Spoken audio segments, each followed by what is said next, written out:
Hello, it's another really hot day today, and much as I love cooking, the last thing I want to do is turn the stove on.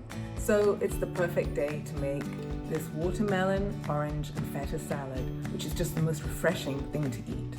The recipe calls for a quarter of a small watermelon and says 6 pounds, but this is really more a formula than a strict recipe. My watermelon was a lot more than 6 pounds, and I'm just going to eyeball the right amount.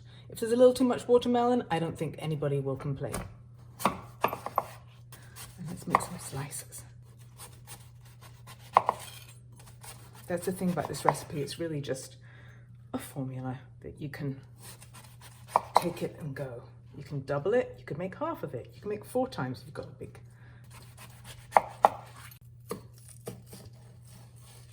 Okay, taking the rind off, that's an easy part. I'm composting the rind because we love to compost.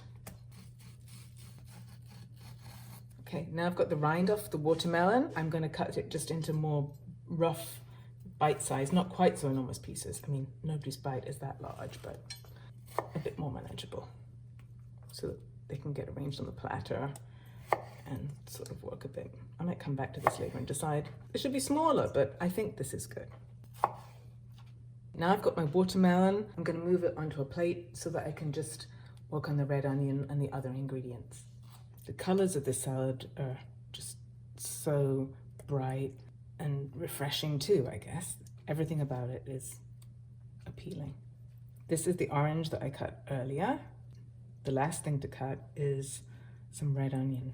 You could totally use a white onion if that's all you have. Red onion just has a little more bite and a little more color, although we cut it into small pieces so you don't really see the color that much. Again, I'm going off script a little bit here with the recipe because it says a small onion. My onion isn't small. The grocery store didn't have any small red onions, so we're just gonna eyeball it.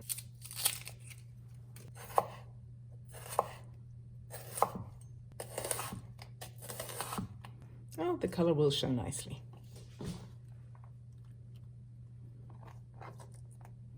Okay, that's the raw ingredients. Here's my feta. There's a lot of different choices in feta. It can be cow's milk, sheep's milk, Bulgarian, Greek, French from the US. You can use any kind of feta in this recipe.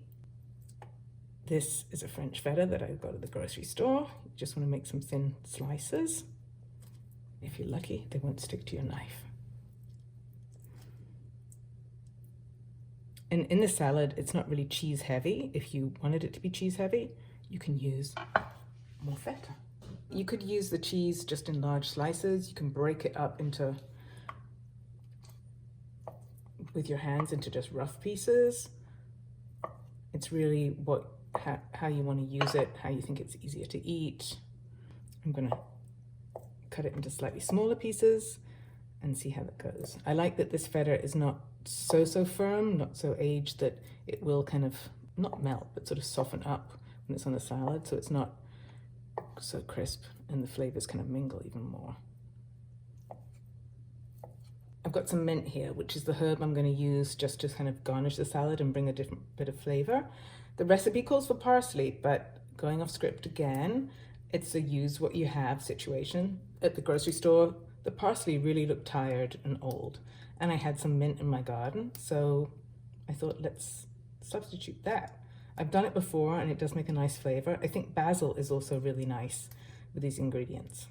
I think mint takes it more into kind of a, I guess, Greek way with the feta. And you can use the leaves whole, which I'm not sure people really want to eat a whole piece of mint in the way they would eat a whole piece of parsley, or maybe a whole piece of basil. But it definitely looks prettier if it's whole. Okay, we can start like that and see how it goes. And yes, if you like to cut your herbs with a knife, you can do that, but I'm kind of a hands-on cook. Okay, I've got a nice fairly large platter to assemble the salad on. All these nice raw ingredients, and the last thing we need, olive oil. It's a time to bring out your A-game olive oil, and some salt, nice flaky salt, and pepper. So this is the chance to be artful, or not, or just arrange everything.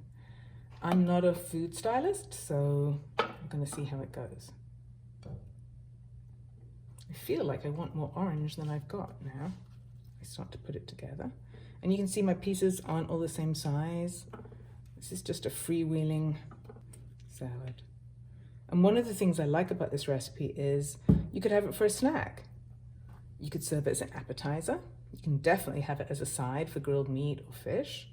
And you could have it as a dessert, cheese board hybrid. There are a lot of possibilities. And the orange, you could segment the orange and take the skin off each segment, but you don't have to. I'm fighting my tendency to be neat and tidy here and just pop it all together. Okay, it's time for some feta. Let's see. Again, you can see if you had big slices of feta to match the size of the slices of watermelon, that takes it just in a kind of different direction. I think if you cut it too small, it becomes kind of too small. Stop adding any feta and add some mint and olive oil, salt and pepper. So you just want to drizzle. I think the recipe calls for a small amount, but I'm just going to eyeball. And then this mint. It smells just delicious, like you just want to start eating. And if anybody doesn't like the mint, they can just take it off. Okay.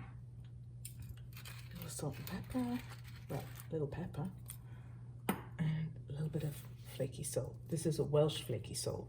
A lot of people like Malden. I like that too. Any great flaky salt will be nice here. Okay, this is the finished salad. You saw how easy it was to make, and you can see how pretty and colorful it is. It smells really wonderful and it tastes delicious. It's just juicy and refreshing. Give it a try soon.